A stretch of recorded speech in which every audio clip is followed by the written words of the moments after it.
These are the two icons of four-wheel drive expedition vehicles, the Toyota Land Cruiser 76 Wagon and the Land Rover Defender 110.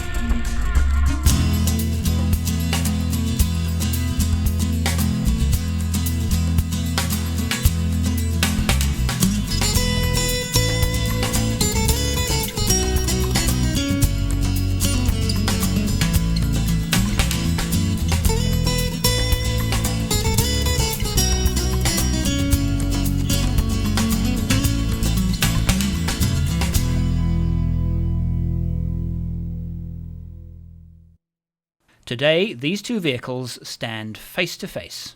They are similar in so many ways and yet in other ways so different. They're a similar weight, have similar payloads, similar size, and are both superbly suited to rugged overland travel. What we're going to do now is we're going to take a close look at both vehicles to see how they stack up against each other. This particular vehicle is my own. I've had it for 7 months. I know quite a bit about it. This is a brand new, out of the showroom example, but I owned a Defender for 8 years. And if I look back at the vehicles that I've owned, and there have been 8, I don't think I've enjoyed one vehicle more than my Defender. So let's have a close look at these vehicles. First thing that these vehicles both have are humps on the bonnet. It's got one as well. I don't know what this is for, because there's no intercooler here. But on this one was actually put there to fit the 4.5 turbo diesel V8. We don't get that in South Africa, boo-hoo. So this vehicle is equipped with a straight 6 4.2 normally aspirated diesel engine. This is a 2.4 four-cylinder turbocharged diesel engine. What makes these two vehicles special in terms of being such superb off-road expedition vehicles is this: a live axle. That solid axle being on front and back means that these vehicles are particularly tough. And here at the back also, solid axles on both vehicles. But here's the difference. The Defender has coil springs at the back and the Land Cruiser leaf springs. If you've never seen the old Defender, then the interior of this is going to be nothing special. But if you are familiar with the old Defender, then the interior in this thing is something quite special. They have literally taken the old, bland, utilitarian interior and they've thrown it out. Well, this is it. Nothing like the old one. Thank goodness. Actually a breath of fresh air, especially from these two nice, big, effective vents. The old one had a line of vents down here, and they were so badly designed, only your lower torso got the benefit of the air conditioning system. One thing though, it would have been nice to have vents at the side as well, nothing from the side, but nevertheless this is a huge improvement. Nice solid switches. This comes out of Discovery 3, looks a bit incongruous in such a utilitarian vehicle, and at first I didn't like it at all, but actually it is actually very, very nice and very, very functional. But we've lost something. The old Defender was nothing like the old Defender. There were latches here, deep, and just underneath the windscreen. You could pull them open and you would get this beautiful over bonnet air blasting you straight in the face. It was absolutely magic. They've had to remove those because this dashboard is much heavier, bigger, higher. They could not possibly incorporate those into the design. So that's a bit of a loss, not a serious one, but a loss nevertheless. Now for the Land Cruiser's dashboard, they've been putting this dash in pickups since the early 80s, and they have not changed it one iota. But nevertheless, very, very practical dashboard. Good ventilation. This particular vehicle has a factory-built air conditioner, much better than the previous aftermarket air conditioners that were put into these vehicles. And so plain but functional. The center cubby hole, not terribly useful, bit small and useless as an armrest. Far, far, far too low. This vehicle has no armrests at all, which is a disappointment. Land Rover seating has never been one of its great points, still not really. They're very firm, they're reasonably comfortable. This is one of the things that I do not like about the Defender, never have, and I haven't changed the design. Has electric windows in the front, which is nice, but wind-up ones in the back. But look at this. I've got to do this. I've got to stoop quite low to see out of the window. It's really not comfortable at all, and backseat passengers complain about this. Let's have a look at the difference.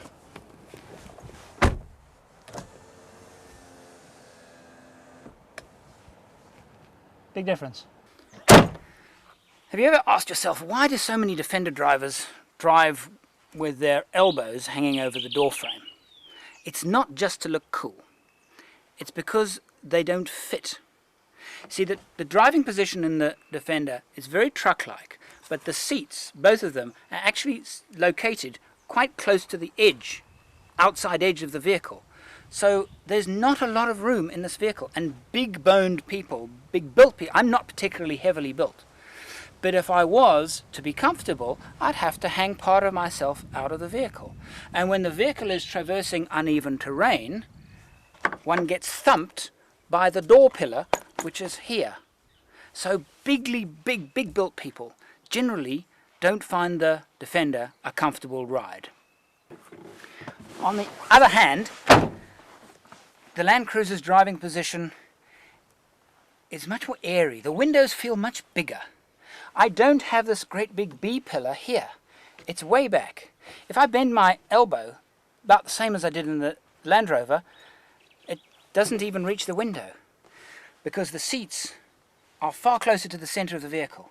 The center console, cubbyhole, is far smaller in this vehicle. That's the penalty. But the driving position I far prefer this vehicle. Now the back seats are a vast improvement with the Defender. Now 3 individual bucket seats that look really nice. Let's try out the middle one. It's quite a bit firmer than the ones at the side, but this is a huge improvement. Legroom is okay. It's never been great in Defenders. It's alright. The Cruiser, on the other hand, is a bench. Contoured, yes, but it's a one piece. Knee room, a little more in this vehicle. Not a lot more than the Defender, a little more. Center, that is a lump. That is a hard lump.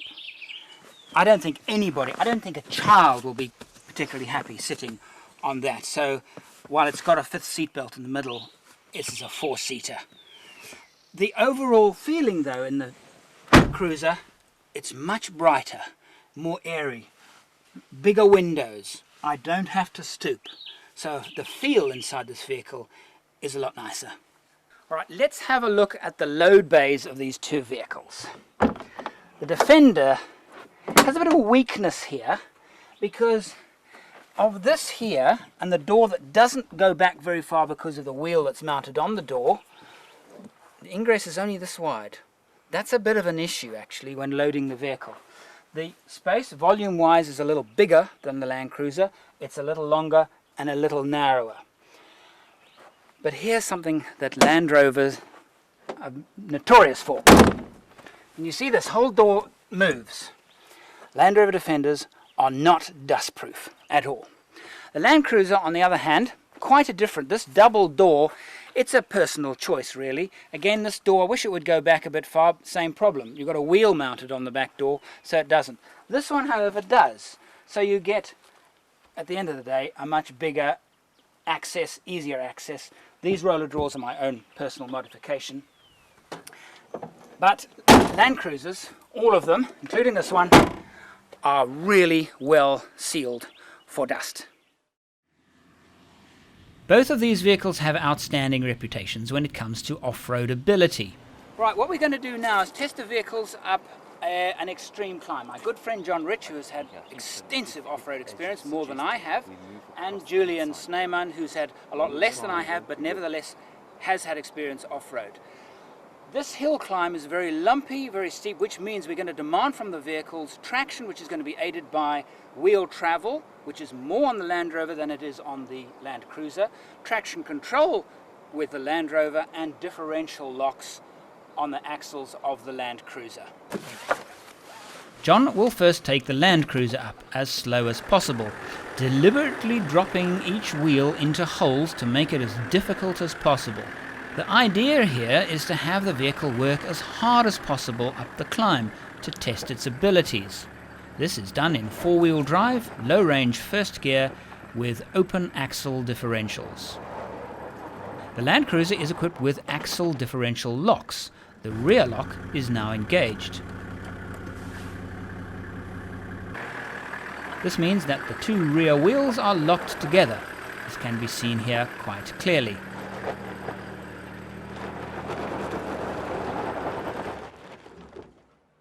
Now the front locker is engaged. Now all four wheels will rotate at exactly the same speed, no matter what.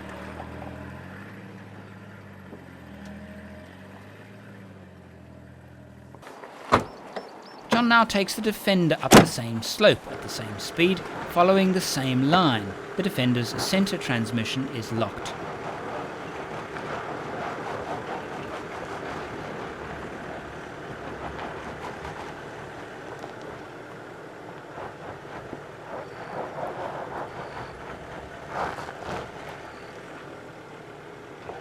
Clearly, the Defender is far superior to the Land Cruiser, and the Land Cruiser must use its diff locks to keep up.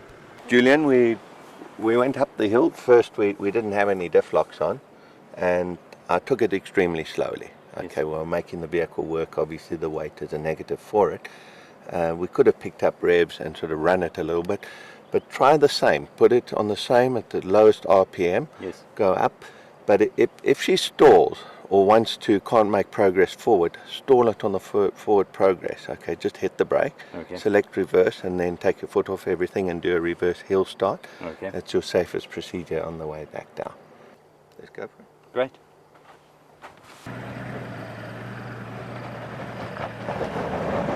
Again, with open axle differential, the Cruiser battles, even at a higher speed. We want to get something that's going to make it challenging, but they both must travel in the same footprints of each other, so it looks the same, and it must be as close as we possibly can get the wheels to travel in.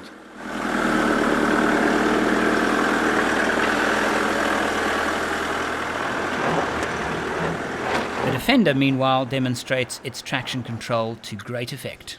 That was very interesting. Do you think you took the same line?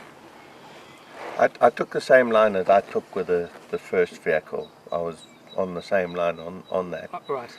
Very similar RPM. Yes. Okay, which made both vehicles work hard. Okay, it wasn't fair on It the vehicle, appeared- but it made them work hard. It appeared when Julian was driving, the vehicles weren't working as hard. Yeah. Was it a slightly different line? He looked a little bit over to the left, am I right? Slightly to the left slightly, but I'd say more on the RPM than on line on that line. You mean he had more RPM? He had a slight bit more RPM. So he was slightly faster, that gave him the advantage. You were trying to test the vehicles to their... Yeah, I wanted to utmost. test and to make them really work hard. I was quite impressed with the traction control. It worked very well. I think a standard old Defender without traction control would have really struggled there. No, we would have struggled in that position. We'd have had to place wheels in other positions with it, yeah. No, traction control works. Yeah. She's nice and she will deliver for you. Okay, the technique of traction control driving with this seems to be a very, very smooth throttle, would you say? Yes, I was probably a third of the way up when I noticed the traction control light coming on. Okay. And I didn't touch I didn't apply any more pressure on the accelerator, maintained about 1200 RPM, and it just cruised up. I noticed that. It cruised up beautifully. Beautifully. There was no stutter in the process of going up. I was quite impressed with that. Yeah. No, that looked very good. I mean, you know a double diff lock is going to work in really difficult situations. Yeah, but it's a bit of a sort of a comparison, you know, something that you lock, and then you've got full traction control. Yeah. And you have control over this. You don't have control of this yet. This is quite impressed with it. Well, I'm going to take this now. Okay. I'm going to take the Land Rover and assess for myself that traction control. All right. Because I was quite impressed with it. I'm determined to get the Defender to stop by placing each wheel in the deepest holes I can find.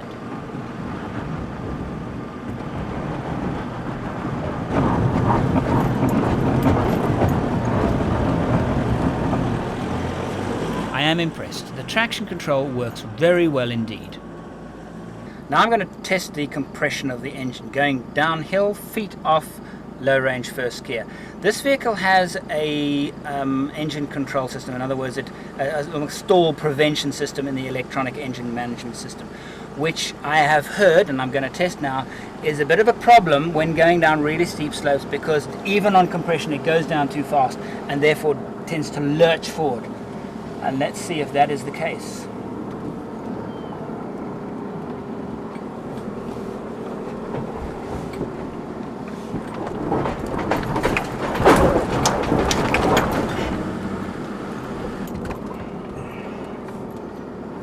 That's quite horrible, actually. That's quite horrible. The Land Cruiser's 4.2 engine is a beauty. It's probably the best motor for that kind of driving, because it has such high compression, and the Land Cruiser behaves a lot better on the downhills. And it's a bit disappointing, actually. But I have read that in other reports about this vehicle. Few will disagree that front and rear axle lockers as fitted to the Toyota is the ultimate traction solution. But lockers do have drawbacks, such as seriously limiting steering control once the lockers are engaged. And talking of steering control, let's look at the turning circles. Four-wheel drive and diff locks affect the vehicle's ability to turn. Let's then compare the two vehicles. This is the Toyota in two-wheel drive. Now the Defender with open transmission, as it would be if it was driving in town.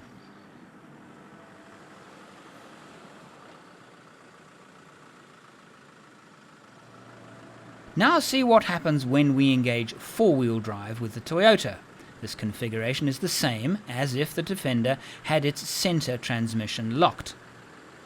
Still not quite as large a turning circle as the Defender. Now lock the center transmission, equivalent to the Toyota in four-wheel drive, and see what happens. Lock any of the Toyota's axle differentials and the turning circle would be much wider still.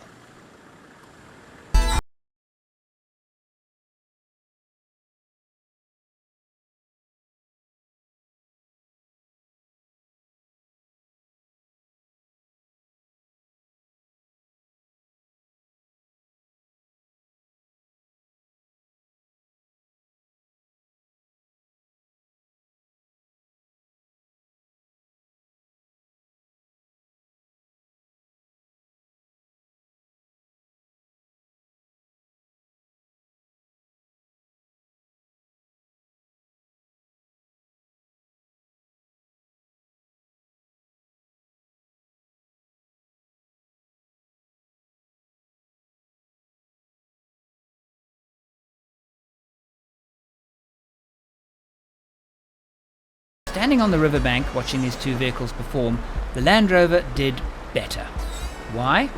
Well, to begin with, the rear axle locked on the Toyota had the effect of broadening its turning radius. Clearance of the Land Rover is also a little better. Not by a lot, but it is better. And in this kind of terrain, one of Toyota's weaknesses showed itself. The rear axle is hung by leaf springs, and this means that the axle mounts lie under the axle. In rocky or muddy terrain, these can get caught on obstacles and be a hindrance.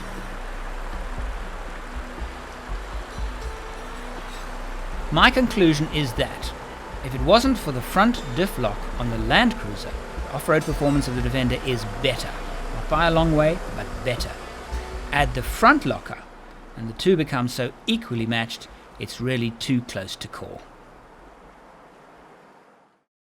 Both of these vehicles will find themselves spending hours, if not days and weeks, on tracks like this, rutted tracks through the bushveld. Which one has the better ride? Well, I don't think you can actually say one is better than the other, but they are quite different. The Land Rover's ride is softer. It actually absorbs the bumps quite a bit better than the Land Cruisers. The Land Cruisers is a hard ride. You feel the bumps, you feel the vibrations more than you do with the Defender. But when the track is very undulating and the body is doing this, the Land Rover throws you around, throws occupants around far more than does the Land Cruiser. So really it's take your pick. But one thing though is both need a good set of gas shock absorbers, particularly the Land Rover. Being such supple suspension, the shock absorbers in this vehicle work much harder, I think, and a good pair of stiff gas shock absorbers does wonders for the Defender, and for that matter the Land Cruiser as well. On the tarmac, however, the two vehicles are not close at all. Pulling power up the hills is no great shakes with either of these two, and if a one-on-one drag race was to be contested, I reckon the Defender would win a half-mile by a nose. Both are very content at 115 km/h cruise, but for comfort and seating, interior noise and driver relaxation, the Toyota is a clear winner. It's a far nicer drive on the open road, has more steering feel, which isn't that much, and even if you're like me, not a particularly large person, the Defender is a bit of a test of endurance on the open road, rolling in corners like a boat in a gale, and when the road gets even a little bit twisty, feels decidedly unsure-footed. While no limousine, the Cruiser is far more palatable on the tarmac. The Defender has 6 forward gears, the Toyota 5. While nice to have, 6 gears should not be regarded as a big advantage. Actually, 6 gears seems a little pointless for this vehicle. The reduction in noise levels is welcome, but if the terrain is even remotely hilly, it rarely gets a chance to drive in 6th anyway. Would I swap my Land Cruiser for a Defender? No, I wouldn't. And if I was standing with an open checkbook facing 2 dealerships, which one would I choose? I'd choose the Toyota.